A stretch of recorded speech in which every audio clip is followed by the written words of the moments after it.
ya, kodratnya itu adalah di mana si laki-laki yang merayu, yang datang mencari wanita, yang merayu mendapatkan perhatian si wanita untuk bisa dikawinkan. Jadi di sini peran wanita kalau pada hewan adalah betina itu peran untuk menyatakan ya atau tidak atau sebab yang memilih itu adalah pada wanita, dan itu juga terjadi pada hewan, dan itu adalah pada betina, dan itu adalah 90% pada mamalia. Nah, nah kalau kita lihat ada 10% juga yang tidak. Jadi ada beberapa perilaku yang berbeda dari lazimnya, ya. Nah, kemudian pada Aves juga kita akan lihat memang itu yang terjadi. Dan di sini pada seleksi seksual ini kita akan melihat semakin cerdas hewan maka semakin kompleks lagi perilaku yang dihasilkan. Jadi kita akan melihat perilaku yang sangat spesial, jadi sangat berbeda antar tingkatan hewan gitu. Jadi semakin cerdas hewan itu maka dia akan menghasilkan perilaku yang lebih kompleks, ya, yang lebih sempurna, ya. Nah, kemudian seleksi seksual disebabkan oleh kesuksesan variasi reproduksi di antara individu. Ya, jadi betina biasanya menghasilkan gamet yang jauh lebih sedikit tetapi berinvestasi lebih banyak di setiap gamet daripada jantan. Ingat, kenapa Allah memberikan suatu hak hak yang besar kepada betina, memberikan hak untuk memilih pasangannya, gitu, menyatakan ya atau tidak. Jadi berapapun usaha yang dilakukan oleh jantan, ya, kalau usahanya itu belum lagi ngeklik, ya, kalau kita ada manusia kan kalau apapun dia usahanya udah bagaimana usahanya gitu, ya, namun masih belum meyakinkan kita dia adalah calon, ya, masa depan kita, maka dia tidak akan bisa memaksa kita untuk kita kita menerima dia sebagai calon imam kita misalnya. Nah, pada hewan juga demikian. Jadi yang menentukan itu adalah si betina. Jadi jantan merayu dengan segala upaya-upayanya, ya. Nah, beberapa jenis burung itu sampai tariannya nanti di akhir perkuliahan ibu kasih nampak video dari beberapa jenis burung cendrawasih yang melakukan tarian-tarian untuk merayu si betina, ya. Nah, jadi di sini kenapa Allah memberikan kekuasaan itu? Karena di sini, ya, yang memberikan investasi yang besar kepada keturunannya adalah betina. Nah, jadi di sini ditinjau dari seberapa besar investasi yang diberikan si induk kepada kepada anaknya, kepada keturunannya, itu yang akan menjadi penentu siapakah yang memilih dan siapakah yang akan memilih, gitu, ya. Nah, jadi siapakah yang akan menjadi pesaing untuk mendapatkan pasangan, atau kata lain siapakah yang akan menjadi penentu yang akan menentukan siapakah yang akan kawin dengan dia, gitu, atau apa, dalam artian begini.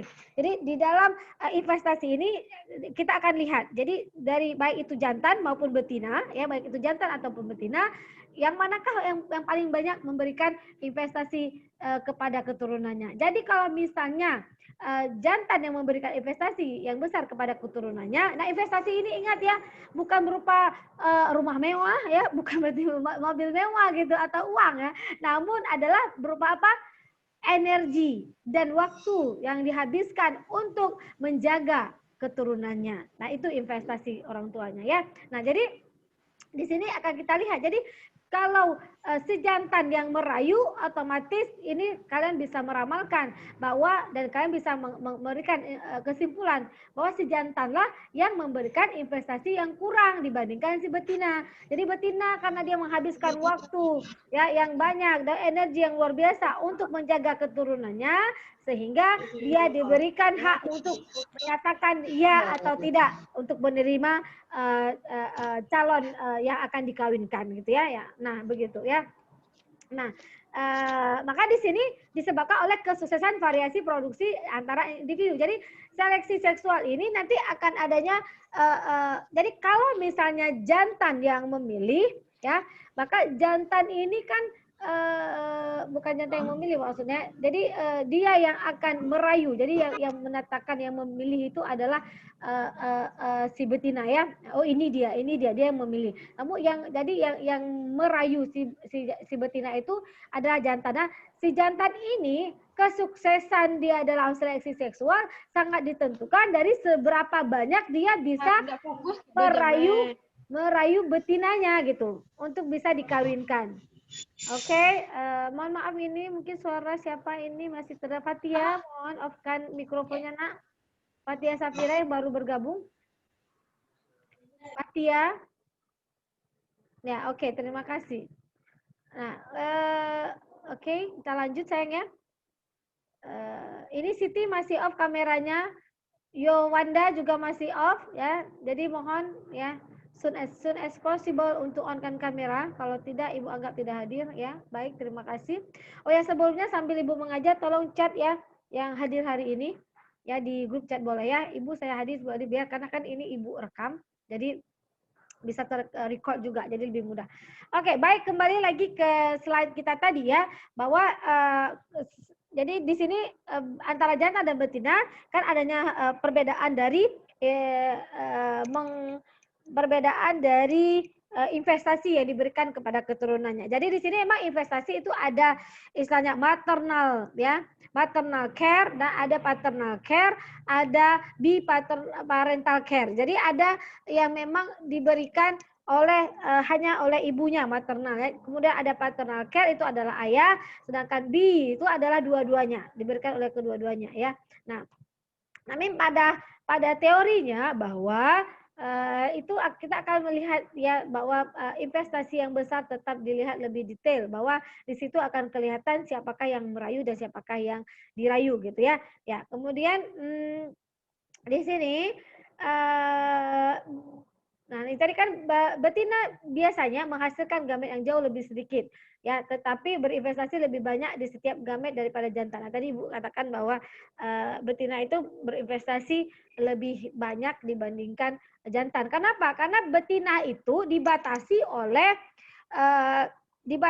oleh jumlah anak yang dia asuh. Nah, pada saat dia kawin, dia mengasuh anaknya dulu, selesai masa pengasuhan baru dia kawin. Nah, dengan jantan yang lain baru dia mau menerima rayuan dari jantan itu untuk dikawinkan. Tapi kalau si jantan dia investasinya kan kurang. Jadi setelah kawin ada yang setelah kawin bye-bye langsung go. Nah, gitu kan langsung dia mencari pasangan yang baru gitu ya. Nah, jadi kita nih makanya Ibu katakan di awal di minggu yang lalu apa manfaat kita belajar dari pembelajaran etologi, salah satu di seleksi seksualnya juga. Nah, kita sebagai ibu dan kita adalah mamalia ya, kita adalah kingdom animalia juga. Pada kodratnya kita itu mengasuh anak kita. Mengasuh dulu baru kita. Jadi mengasuhnya bukan hanya saja sekedar mengasuh, tapi benar-benar bertanggung jawab kepada keturunan kita. Jadi selesai pengasuhan, nah dalam agama pun, nah kan disuruh susui 2 tahun. Jadi bukan berarti juga setelah 1, tapi memang itu bukan kita yang merencanakan. Dan kadang juga kita sudah ini ya, sudah berusaha ya. Makanya juga ini dengan menyusui itu kan menjalankan kehamilan secara alami gitu ya. Memang dalam agama juga bukan membunuh janin, tapi dengan adalah upaya-upaya kita di mana juga memberikan pengasuhan yang maksimal kepada keturunannya minimal 2 tahun baru punya keturunan yang lagi gitu ya. Nah, jadi kalau pada jantan ya sama ya pada hewan. Jadi jantan gitu dia. Jadi dia tidak memberikan sama sekali investasi kepada keturunannya. Setelah kawin langsung pergi. Jadi nah ini juga dilihat bahwa laki-laki yang bagaimana yang bertanggung jawab. Karena juga ada dalam hewan. Jadi kalau kita lihat hewan itu adalah sebagai refleksi bagi manusia. Kalau manusia itu kan punya kemampuan menganalisis bahwa melihat dari perilaku hewan itu, nah apakah yang mana yang baik dan mana yang tidak baik.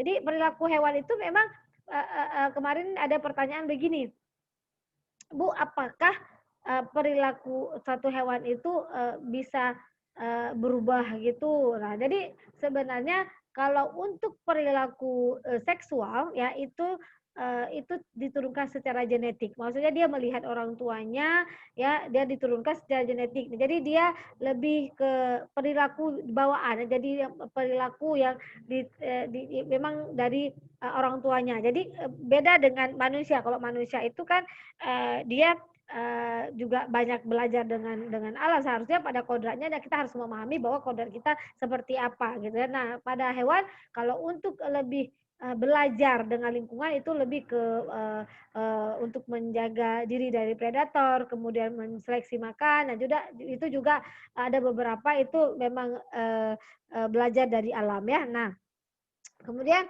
kembali lagi ke sini ya. Jadi ini menjadi pembelajaran kita bahwa sebagaimana kodrat manusia itu bagaimana. Karena kita kalau kita golongkan dalam pembagian klasifikasi makhluk hidup, nah kita berada di kingdom animalia ya. Bukan berarti kita sama dengan hewan, tidak. Paling tidak kita secara ilmu ya kita satu kelompok. Berarti kita secara ciri-ciri yang dilihat secara embriologi ya atau perkembangan embrio itu sama kelompoknya, maka dikelompokkan dalam kingdom animalia. Nah, kita lihat ya, hewan saja itu merawat anaknya sampai memang masanya gitu. Nah, kemudian nah kita manusia bagaimana gitu. Jangan nanti anak bayi masih udah dimarah-marahin. Kan sering ya terjadi kejadian yang aneh-aneh gitu. Nah, itu adalah perilaku-perilaku menyimpang yang dimana kita harus sadari bahwa jangan sampai itu terjadi. Jadi sebenarnya proses itu adalah kalau kita bilang, nah itu kan boleh juga disalahkan, mungkin saling juga nih ya, disalahkan. Ibu juga banyak baca itu kesalahan dari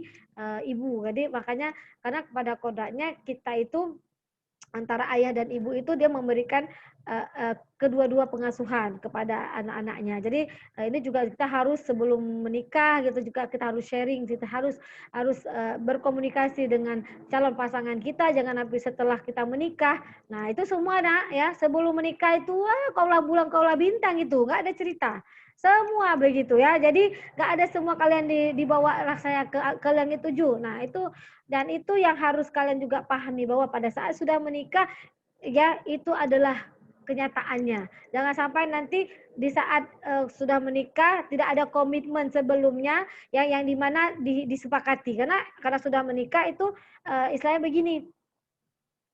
Ini semuanya kan sudah ada kadang-kadang ya kita juga yang perempuan baik itu laki-laki sama-sama sudah nggak enak nih, sudah menikah, sudah malu, kita buat pesta lagi, sayang orang tua. Nah, jadi sebenarnya bukan dari situ. Jadi kembali kepada diri kita masing-masing. Kedua pasangan ini harus bagaimana harus berkomunikasi dengan baik. Kalau misalnya ada yang tidak pas ya disampaikan. Karena bagaimanapun ya pada saat sudah menikah ya kedua-duanya itu punya tanggung jawab tersendiri ya, laki-laki punya tanggung jawab, perempuan juga punya tanggung jawab. Nah, di sini harus punya komitmen di mana pengasuhan anak itu adalah tanggung jawab bersama. Nah, itu dia ya. Jadi jangan ada jadi macam-macam kasus yang kita lihat saat ini ya.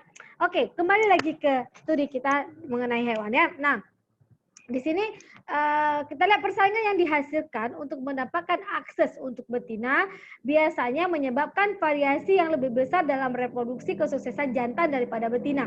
Nah, itu dia. Tadi kembali lagi Ibu katakan tadi bahwa persaingan yang dihasilkan untuk mendapatkan akses untuk betina biasanya menyebabkan variasi lebih besar dalam reproduksi kesuksesan adalah jantan. Ya, bukan jadi daripada betina. Jadi di sini yang lebih sukses itu adalah dalam seleksi seksual adalah si jantan karena dia akan mencoba, dia banyak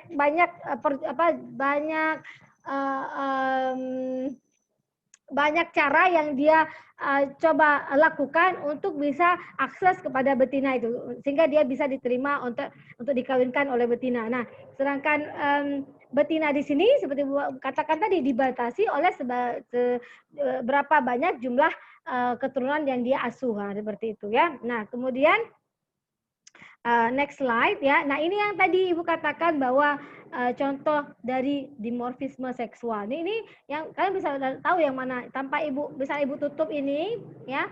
Lihat gambar aja udah tahu yang mana si jantan yang mana si betina gitu. Yang mana jantan yang mana betina.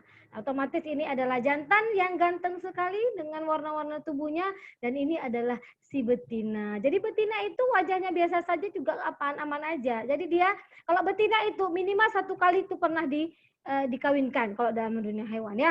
Nah, kalau jantan itu kalau dia tidak pintar dalam merayu, nah bisa jadi dia bujang lapuk selamanya. Nah, jadi bisa jomblo seabad, gitu ya. Nah, itu sama. Nah, itu udah beda kalau manusia udah beda lagi, jangan disamakan ya, karena memang ada hal-hal yang mempengaruhi itu gitu ya. Nah, tapi kalau hewan, nah itu dalam teorinya kalau betina itu sekali itu pernah dikawinkan ya minimal gitu ya.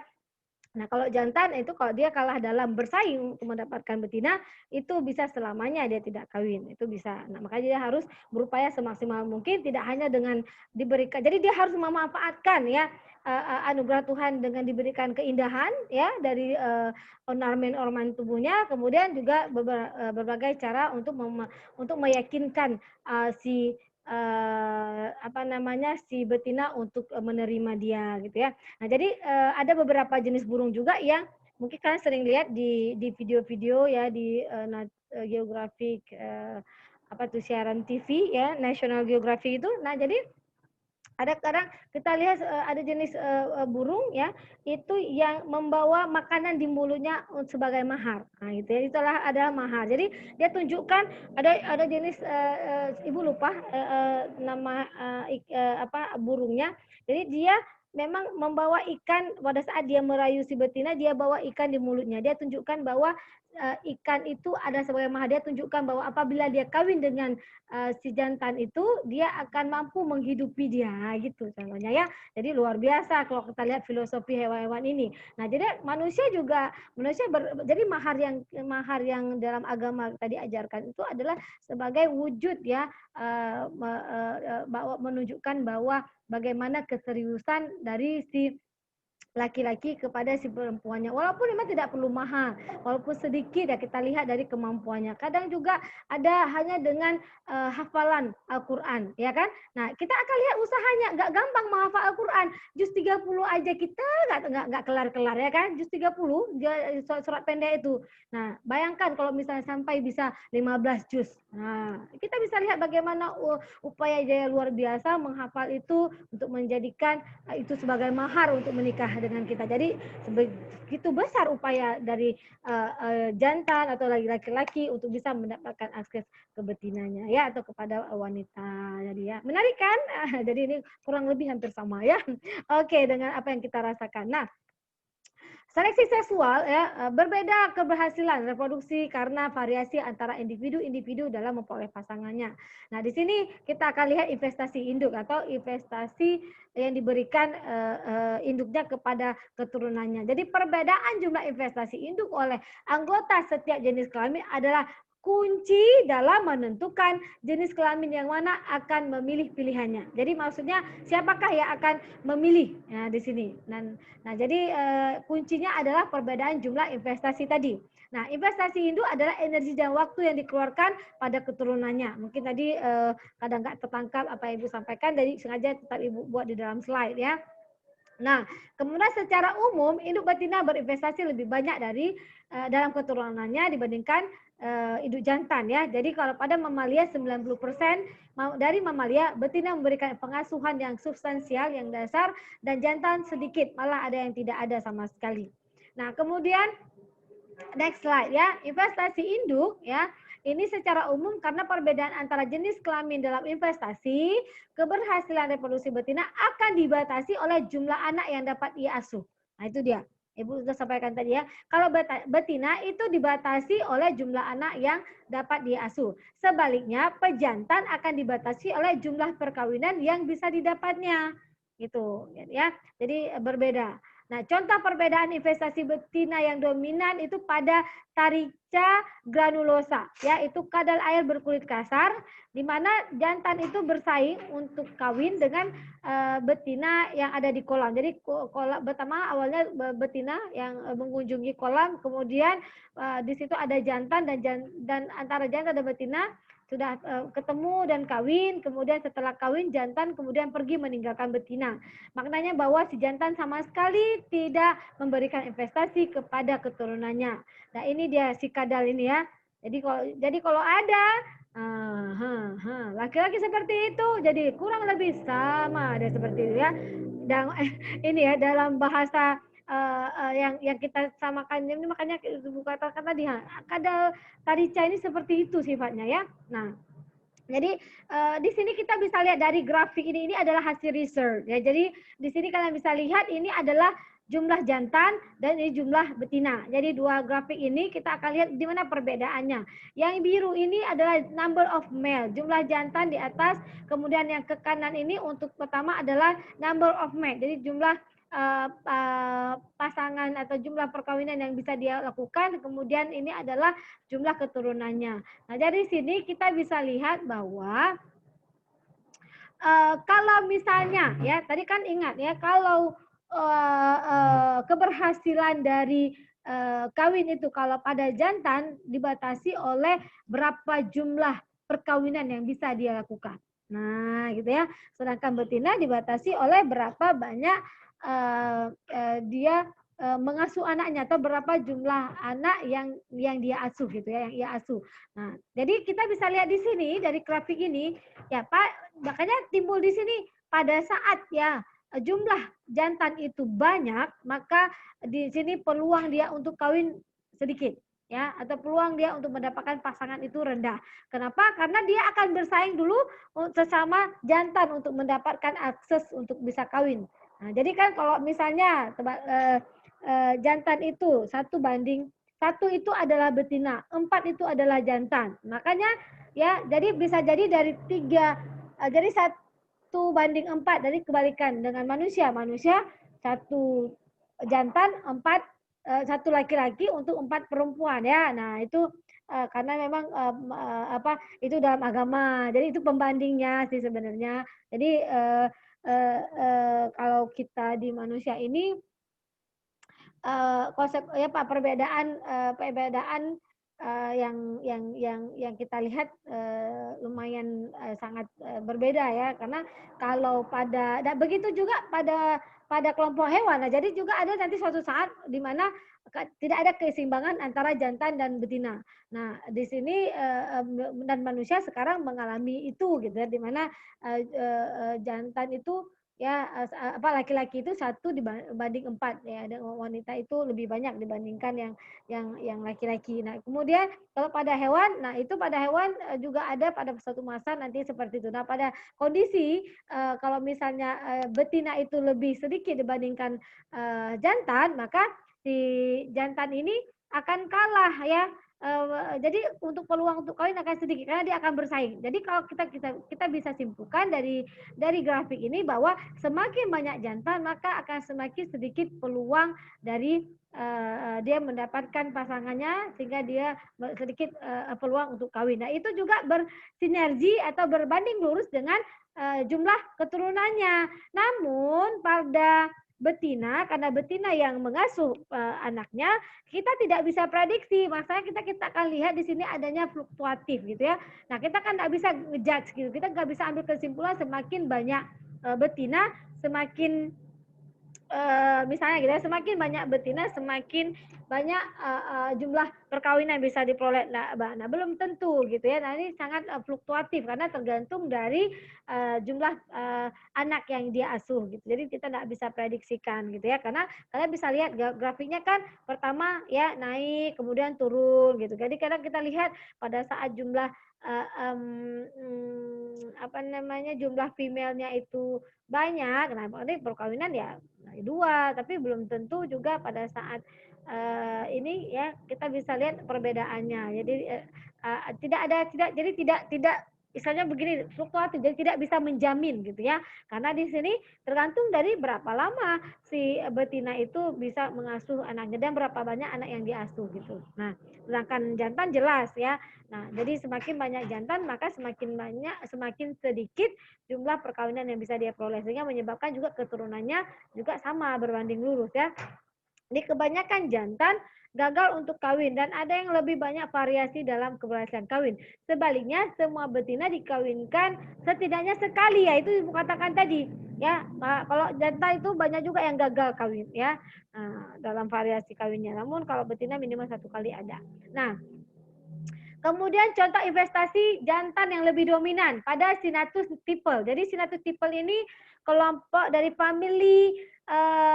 satu famili dengan kuda laut, di mana jantan memberikan ya pengasuhan itu lebih banyak kepada anaknya, pada keturunannya.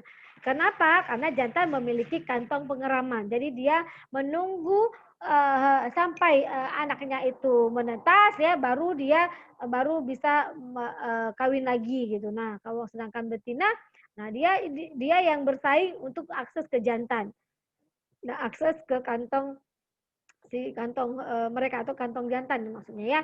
Nah, akibatnya jantan memiliki lebih sedikit varian dalam keberhasilan kawin daripada betinanya. Ini terbalik. Nah, terbalik ya dengan yang tadi.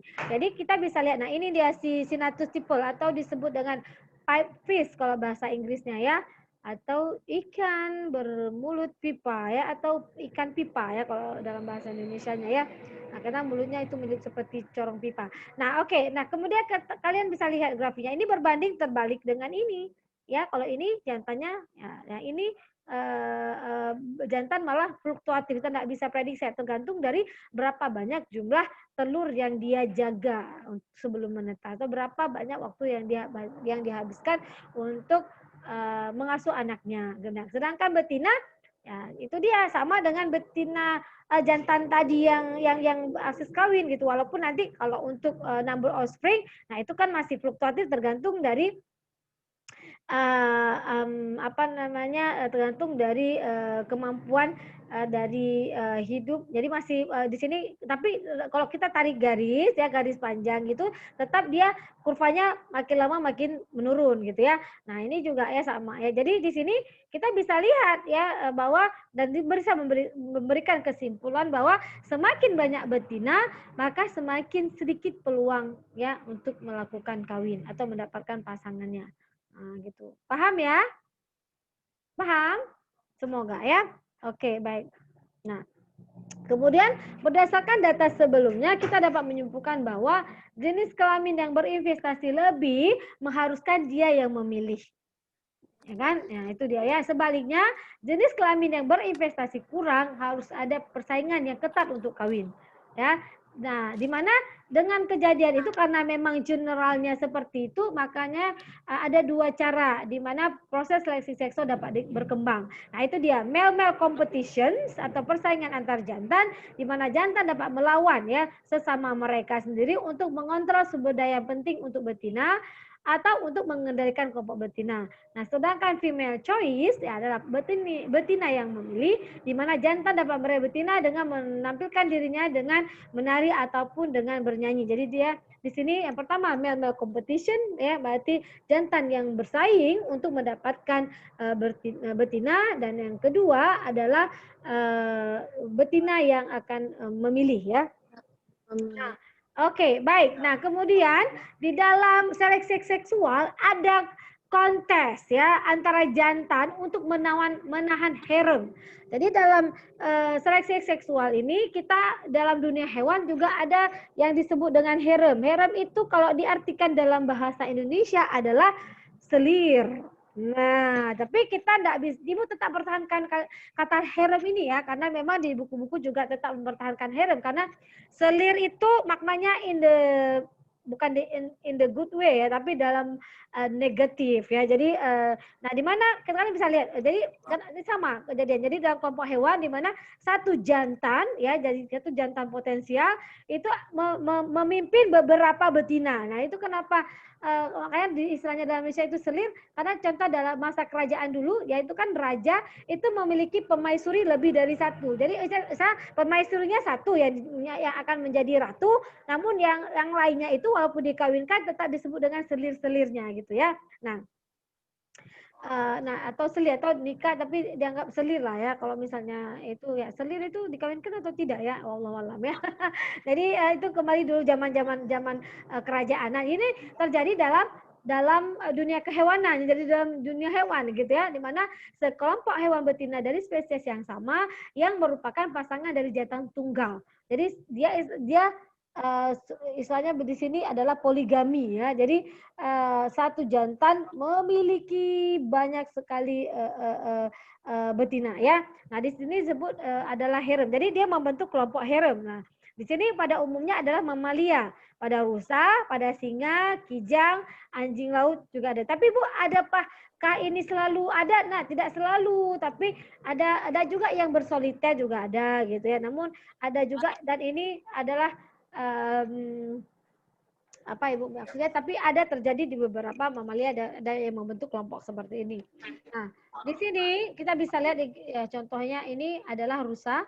Jadi rusa jantan ya, ini adalah rusa betina yang sebelah kanan, ini adalah kelompoknya, kelompok haremnya. Nah, di sini jantan yang mendominasi jantan lain bisa mengamankan selir betinanya, dalam artian ya pasangan betinanya, dan memperoleh akses kawin eksklusif untuk mereka ya. Nah, jadi akses kawin ini biar mudah di bahasa lainnya selir Ibu enggak tahu ya. Jadi kelompok betina dalam haremnya itu ya.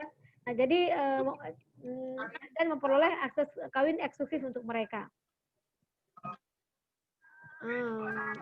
Diana Puspita, mohon maafkan dulu mikrofonnya karena suaranya backgroundnya masuk ke dalam forum ini ya.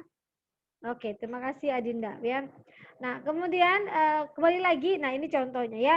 Nah, kemudian kita lanjut ya untuk slide berikutnya. Nah, ini adalah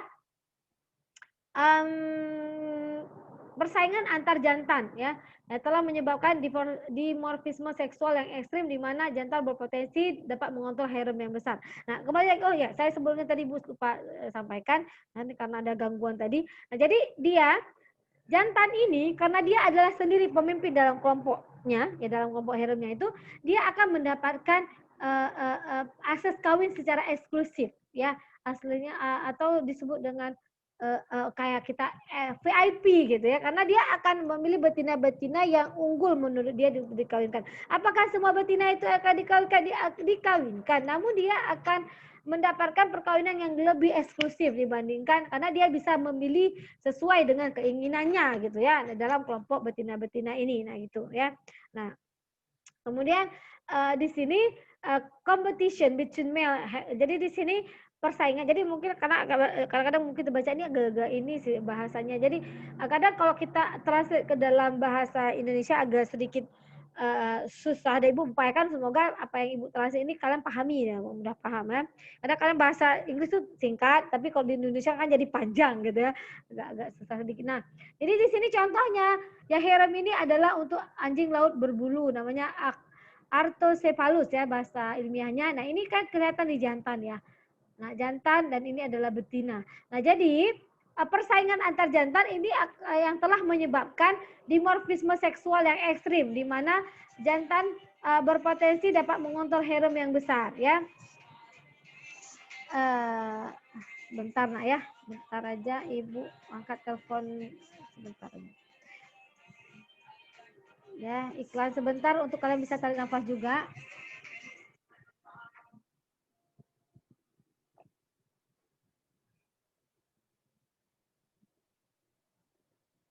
Sharing. Bentar Cik ya, lagi kuliah, bentar. Halo? Gimana? Halo Cik? Halo? Halo? Ini nggak dengar. Halo? Halo?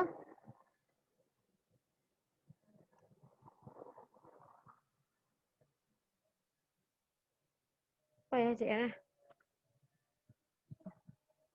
Lagi kuliah. Nantilah mama ini dulu. Mama WA Cik.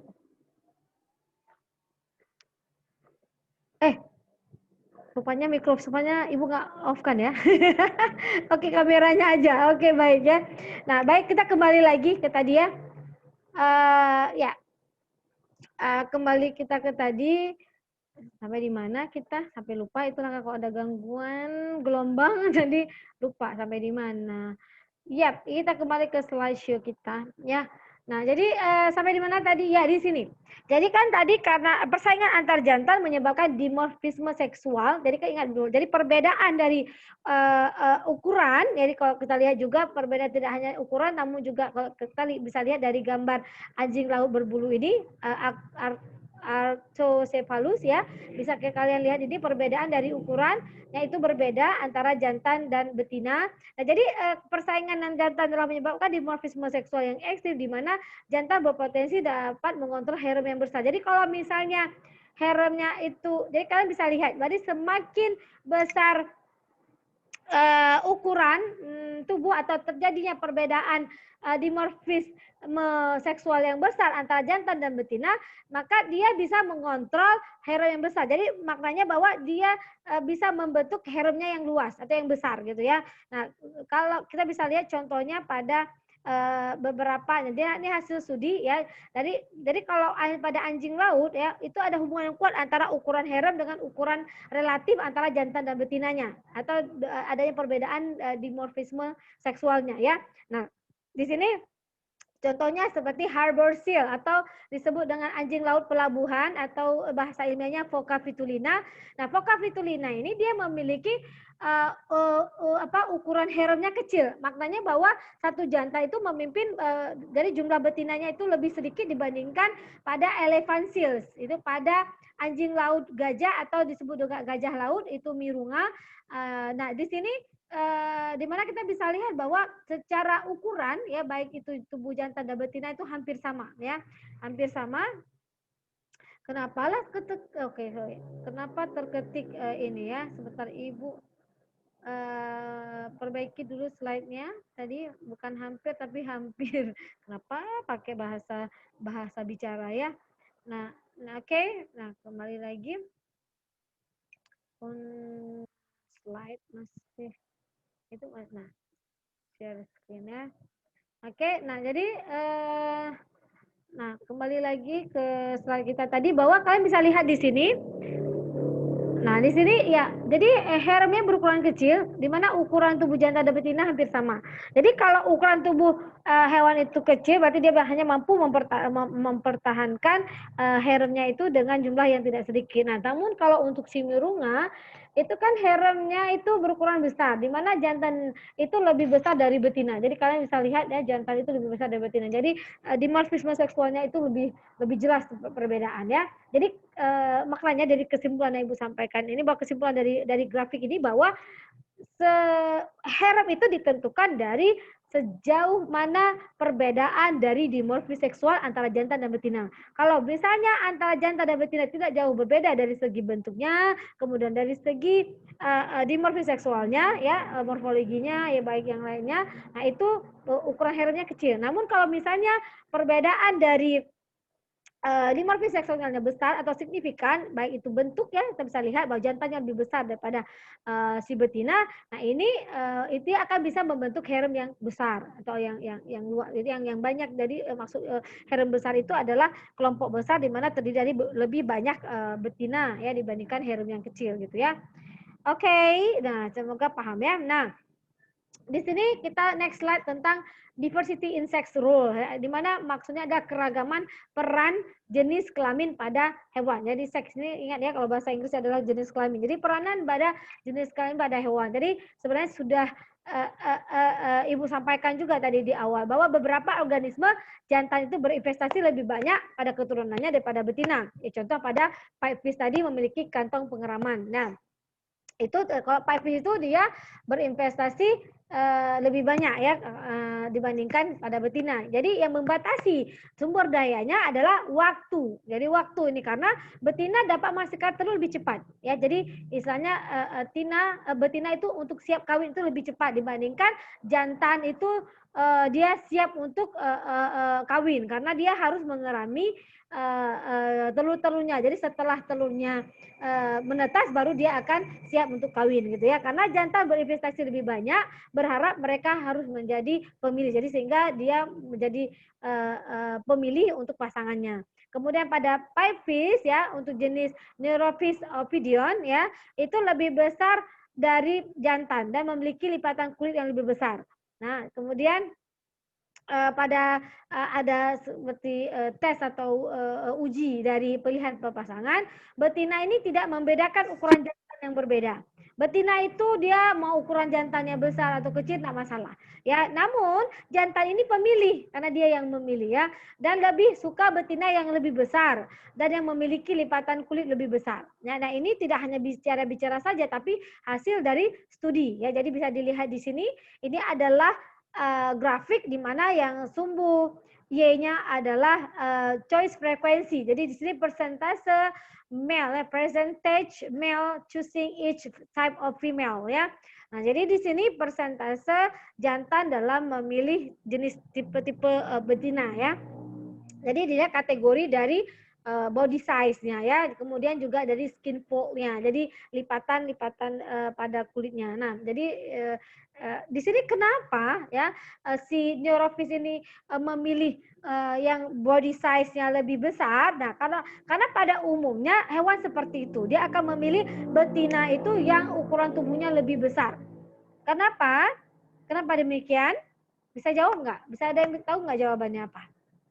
Do you have any idea?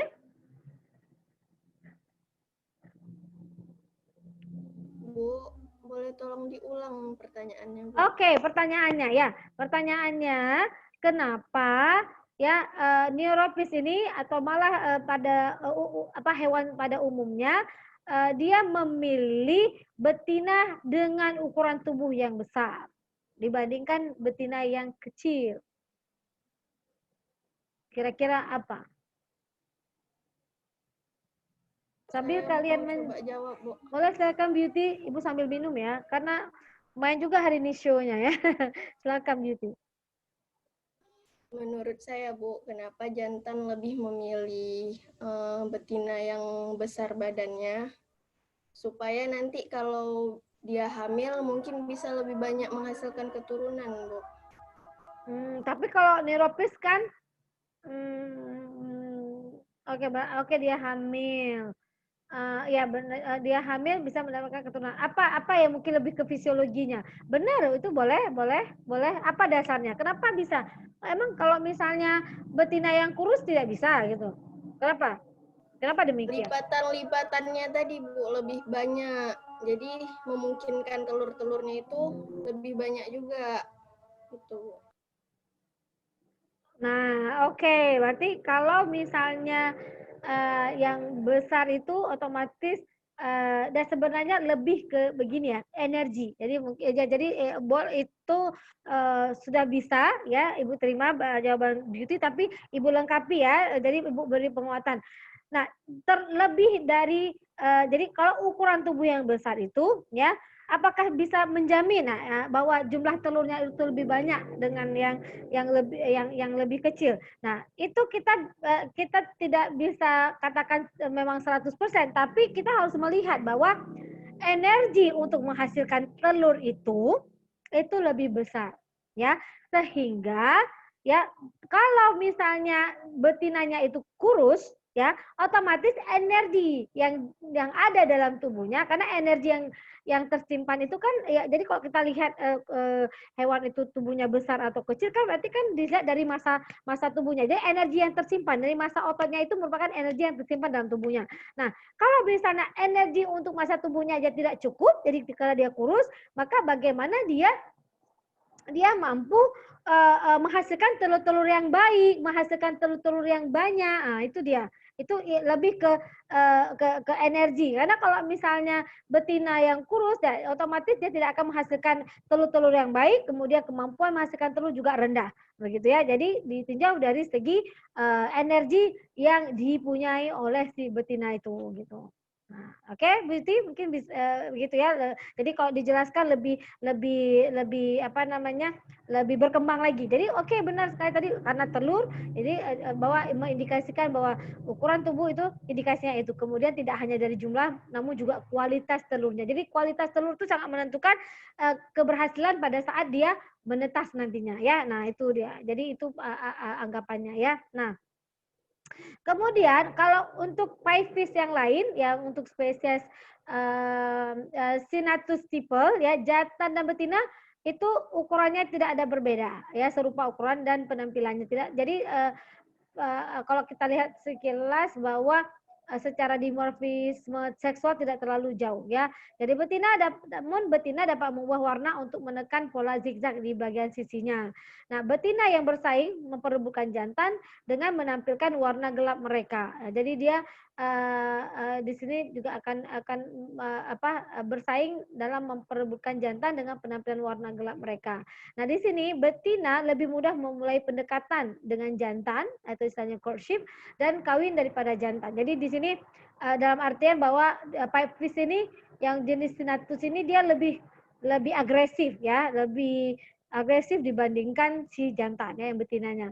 Nah, kemudian jantan ini ya dia pemilih juga sama. Jadi jantan untuk yang sinatus ini dia lebih suka betina yang menunjukkan lebih sedikit bintik hitam. Karena bintik hitam di permukaan tubuh itu mengindikasikan bahwa Pipes sinatus itu dia terinfeksi parasit. Nah, jadi di hasil riset juga kalian bisa lihat di sini ya. Jadi dia akan memilih ya betina yang lebih sedikit spotnya ya, caused by parasites. Jadi ini atau sering disebut juga dengan seperti tato gitu ya, status ya dalam bahasa Inggris ya. Nah, jadi dia akan memilih jenis yang memang bersih ya, tidak ada bintik-bintik hitam yang karena itu akan mengindikasikan terinfeksi oleh parasit ya. Oke ya, demikian mengenai seleksi seksual. Nah, adakah yang ditanyakan dulu? Kalian masih ada waktu ini. Jadi waktu ya cepat ya. Jadi sengaja Ibu cepat memberikan materi seperti Ibu sudah sampaikan bahwa kita hanya kuliah 1 jam untuk materi, kemudian dilanjutkan dengan bertanya-bertanya. Jadi upayakan secepat mungkin materinya selesai karena mengingat juga kuota kalian, kemudian konsentrasi kalian juga ini jam waktu makan siang. Semoga tidak ada yang sudah pengen makan, kemudian waktu salat duhur juga sudah tiba ya. Oke, baik. Ada yang ditanyakan enggak? Mungkin Ibu tadi agak cepat. Jadi tadi Ibu baru terasa pas Beauty tanya, Ibu pertanyaannya bisa diulang. Nah, itu baru Ibu, oh ya, kayak agak cepet ya. Jadi nggak apa-apa, nanti materinya akan Ibu share di grup ya. Nanti di e-learning juga ada. Kalau mau dibuka di e-learning, namun di 02 saya belum masukin, masuk 01 ya. Nanti saya share aja di grup ya. Nah, e-learning ini pun aduh, karena dia harus kita masukkan satu-satu. Kemudian juga nggak gampang kalau kita upload itu, kita tunggu waktu yang pas gitu ya. Karena bayangkan semua mahasiswa akses ke e-learning, semua dosen masuk ke e-learning, semua sedang mengupload. Jadi ini yang kendala dari dosen-dosen. Jadi udah Ibu upayakan pokoknya kalian tetap ada materi. Makanya kelebihannya itu dengan adanya grup-grup yang dibentuk ya untuk bisa komunikasi untuk materi, untuk bertanya jawab dan lain sebagainya.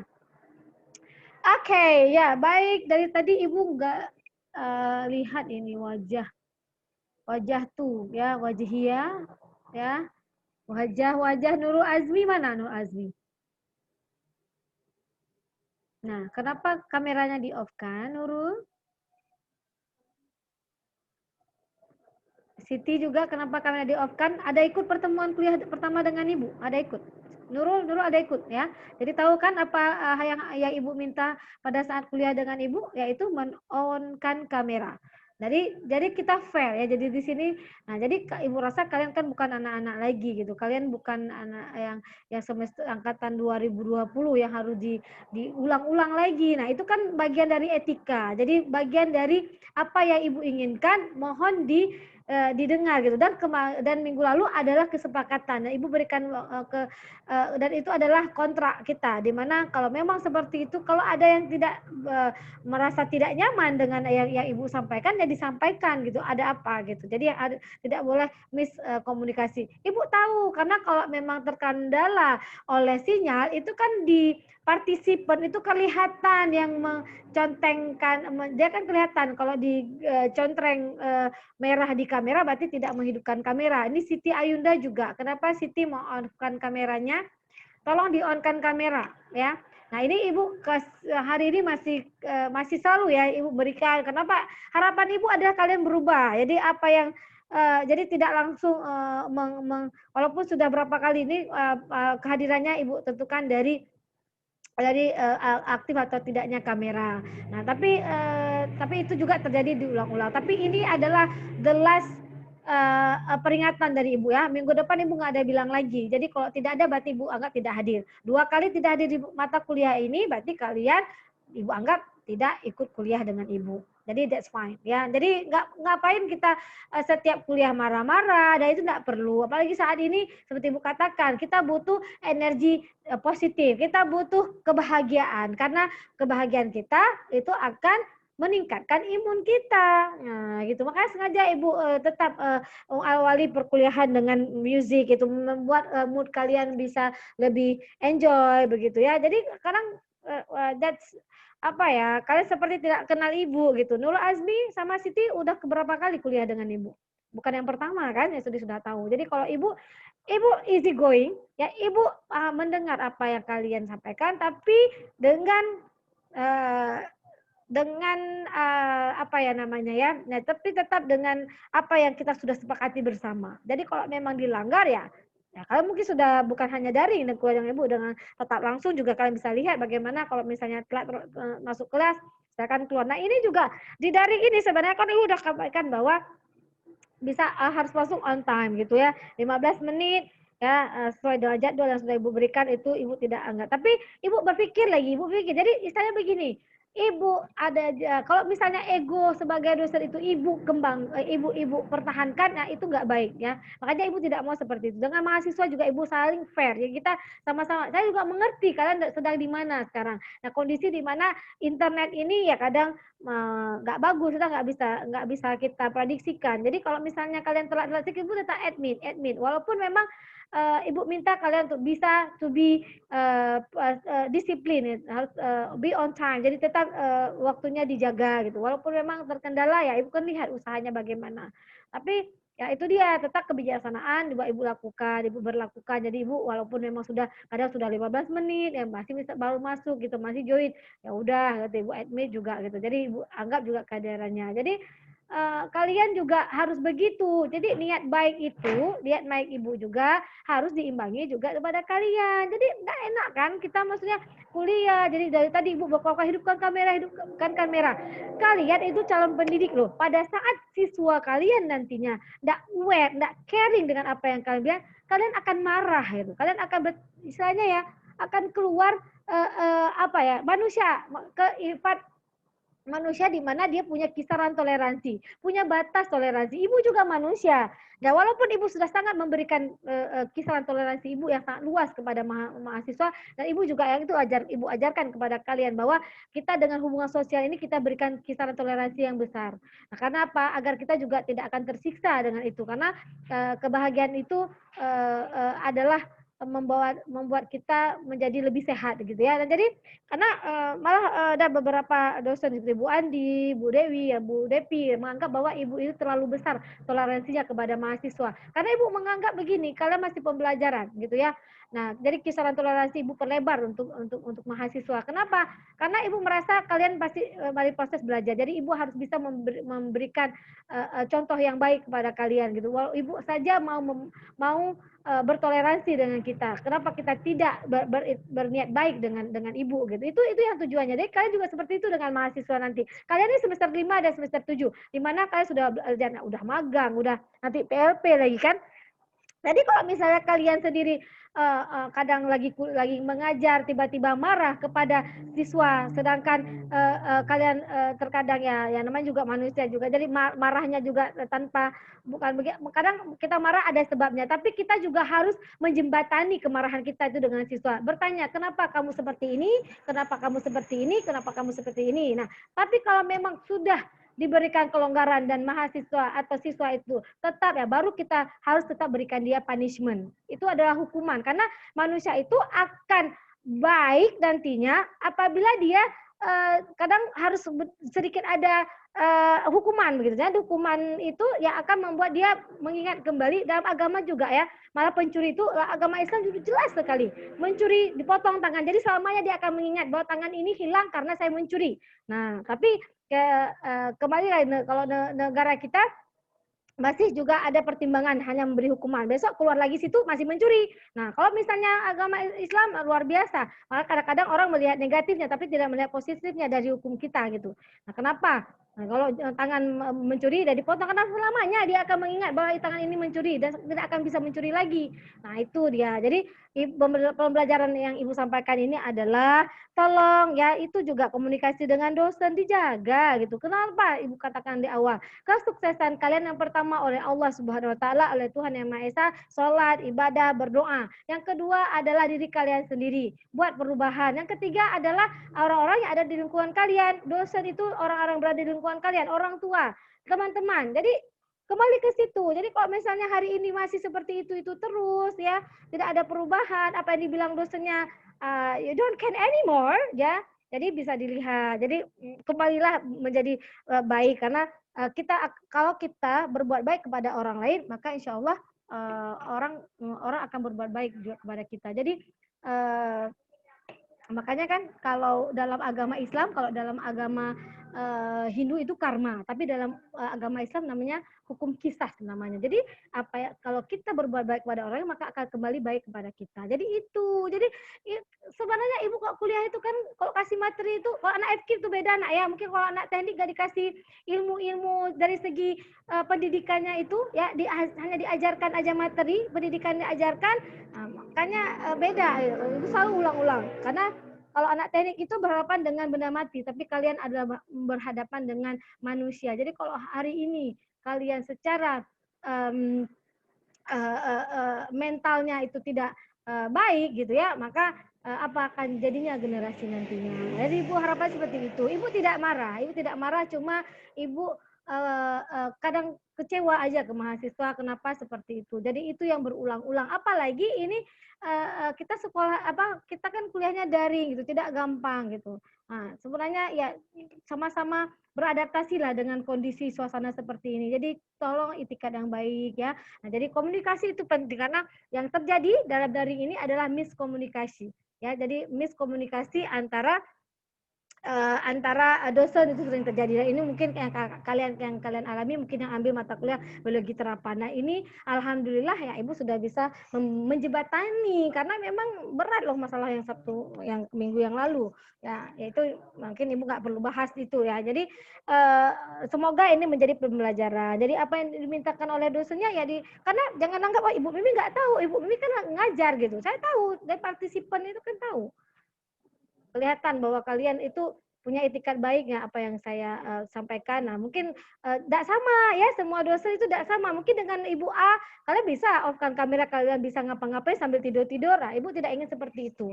Jadi di sini juga karena berpengaruh secara konsentrasi ya. Kalau bisa kalian sambil tidur-tiduran, mendengar Ibu kuliah, itu bisa-bisa termimpi-mimpi kalian. Nah, itu juga Ibu nggak inginkan. Jadi apa yang Ibu sampaikan hari ini tujuannya adalah untuk kalian juga gitu ya.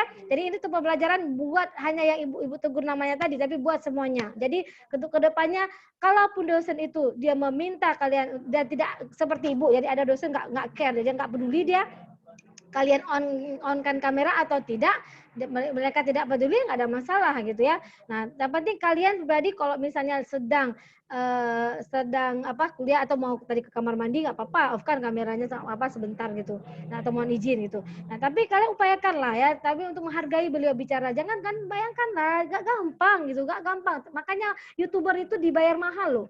Kenapa dia bicara sedih kok di depan kamera, tidak ada interaktif. Nah, makanya sekarang kan problemnya itu. Jadi setidaknya dengan begini ada kalian, Ibu lihat kalian, wajah-wajah kalian, ada gerak-gerak kalian, sehingga apa yang Ibu sampaikan itu keluar dari pikiran. Jadi kalau misalnya kita dengan benda mati kayak buntu gitu. Nah, makanya itu yang Ibu harapkan ya. Jadi ini jadi pembelajaran. Ini ada pertemuan. Oh ya, ada tugas sebenarnya Ibu ingin sampaikan. Nah, jadi kalian juga berusaha semaksimal mungkin seperti itu. Wah, baik, nanti waktu saat teman-teman presentasi itu wajib semuanya on-kan kamera.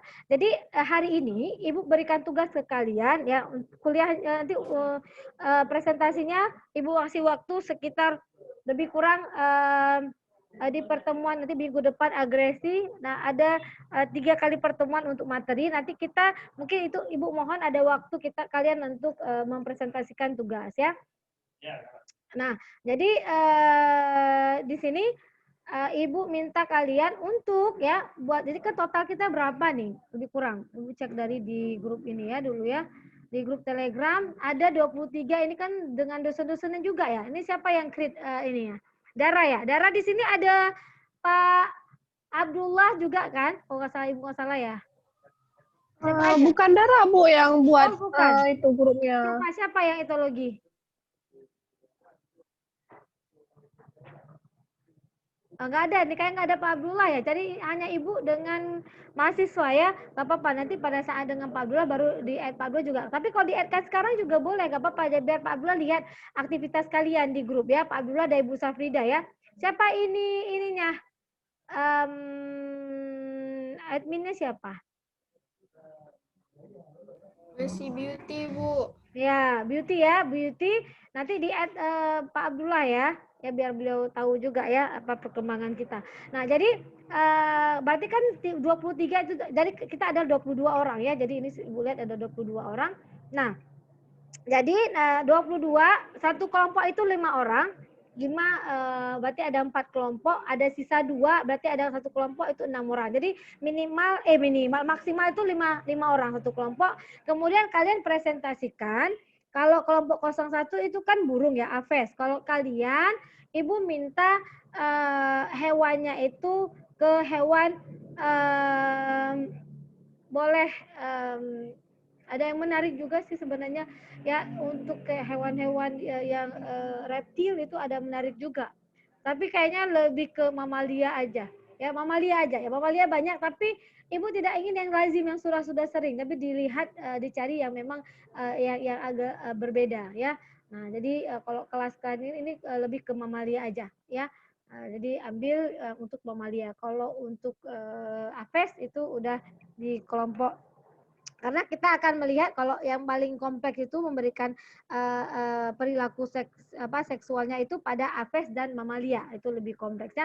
Jadi dilihat dari mana? Dari pertama kajiannya itu melihat dimorfisme seksualnya. Jadi pertama perkenalkan dulu spesies apa, kemudian introduction-nya sedikit lah tentang spesies itu, nama ilmiahnya, kemudian klasifikasinya, kemudian nanti dia dimorfismenya antara jantan dan betina di mananya.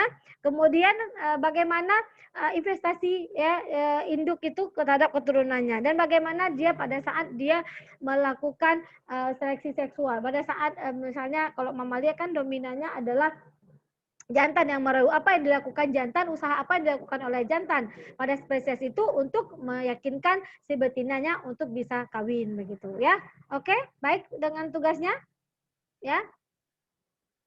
Paham dengan tugasnya nak? Paham? Ada yang ditanyakan? Tugasnya buat PPT. Iya, tugasnya buat PPT. Tugasnya buat PPT, kemudian video ya. Jadi video bisa diambil dari YouTube ya.